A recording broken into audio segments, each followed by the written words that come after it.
ನಮಸ್ಕಾರ ಸ್ನೇಹಿತರೆ, ನಾನು ಮಾಸ್ಟರ್ ಮೆಹಬೂಬ್. 2025-26ನೇ ಸಾಲಿನ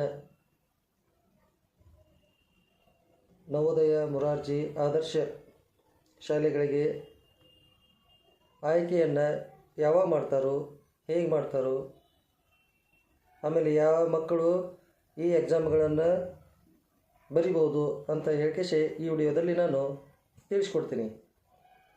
2025-26ನೇ ಸಾಲಿನಲ್ಲಿ ಮಗು ಏನಪ್ಪ ಅಂತಂದ್ರೆ ಪ್ರಸಕ್ತ ಸಾಲಿನಲ್ಲಿ 5ನೇ ತರಗತಿಯಲ್ಲಿ ಕಲಿತಿರ್ಬೇಕು ಅಂಥ ಮಕ್ಕಳು ಏನಪ್ಪ ಅಂತಂದ್ರೆ ಆದರ್ಶ ಮೊರಾರ್ಜಿ ನವೋದಯ ಎಕ್ಸಾಮ್ಗಳನ್ನು ಬರಿಬೋದು. 2025-26ನೇ ಸಾಲಿನಾಗ ಮೊರಾರ್ಜಿ ಎಕ್ಸಾಮ್ ಯಾವ ನಡೀತವಪ್ಪ ಅಂತಂದರೆ ಮಾರ್ಚ್ 1, 2026ನೇ ತಾರೀಕು ಭಾನುವಾರದಿಂದ ಏನಪ್ಪ ಅಂತಂದ್ರೆ ಮೊರಾರ್ಜಿ ಎಕ್ಸಾಮ್ ನಡೀತಾವೆ. ಅದೇ ರೀತಿ ಆದರ್ಶ ಶಾಲೆಗೆ ಯಾವಾಗ ನಡೀತಾವಪ್ಪ ಎಕ್ಸಾಮ್ ಅಂತಂದರೆ 15 ಮಾರ್ಚ್ 2026ನೇ ತಾರೀಕು, ಅದು ಭಾನುವಾರ ಎಕ್ಸಾಮ್ ನಡೀತಾವೆ.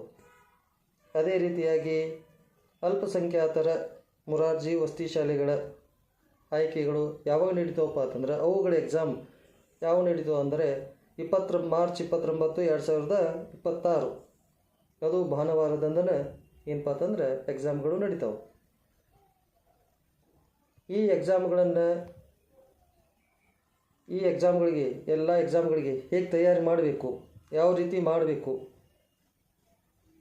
ಮಕ್ಕಳಿಗೆಲ್ಲ ಏನಪ್ಪ ಅಂತಂದ್ರೆ ಗೊಂದಲ ಇರ್ತೈತಿ. ಈ ಎಕ್ಸಾಮ್ ಅಂದರೆ ಯಾವ ವಿಷಯ ಇರ್ತಾವೆ, ಎಷ್ಟು ವಿಷಯ ಇರ್ತಾವೆ, ಎಷ್ಟು ಗಂಟೆ ಇರ್ತಾವೆ, ಯಾವೆಲ್ಲ ಕ್ವಶನ್ಗಳು ಬಂದಿರ್ತಾವೆ, ನಾ ಪಾಸ್ ಹಾಕನೋ ಇಲ್ಲೋ ಅಂತ ಅನ್ನೋ ಗೊಂದಲ ಇರ್ತೈತಿ ಭಾಳ. ಪರೀಕ್ಷೆ ಏನಂತಲೇ ಮಗುವಿನಲ್ಲಿ ಏನು ಬರ್ತೈತಿ, ಭಯ ಬರ್ತೈತಿ. ಆ ಭಯವನ್ನು ಏನು ಮಾಡಬೇಕು, ನಾವು ದೂರ ಮಾಡಬೇಕು.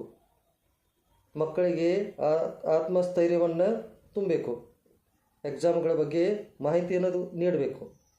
ಈ ಎಲ್ಲ ಮಾಹಿತಿಗಳನ್ನು ಮಕ್ಕಳ ಪ್ರೋತ್ಸಾಹವನ್ನು ಯಾವ ರೀತಿ ನೀಡಬೇಕು, ಮಕ್ಕಳು ಯಾವ ರೀತಿ ಎಕ್ಸಾಮನ್ನು ಬರೀಬೇಕು, ಆಮೇಲೆ ಮಕ್ಕಳಿಗೆ ಎಷ್ಟು ವಿಷಯ ಇರ್ತಾವೆ, ಯಾವ ವಿಷಯ ಎಷ್ಟೆಷ್ಟು ಅಂಕ ಇರ್ತಾವೆ ಅನ್ನೋದನ್ನು ನಾನು ಮುಂದಿನ ವಿಡಿಯೋದಲ್ಲಿ ಸಂಪೂರ್ಣವಾಗಿ ನಿಮಗೆಲ್ಲ ತಿಳಿಸ್ಕೊಡ್ತೀನಿ. ನಮಸ್ಕಾರ.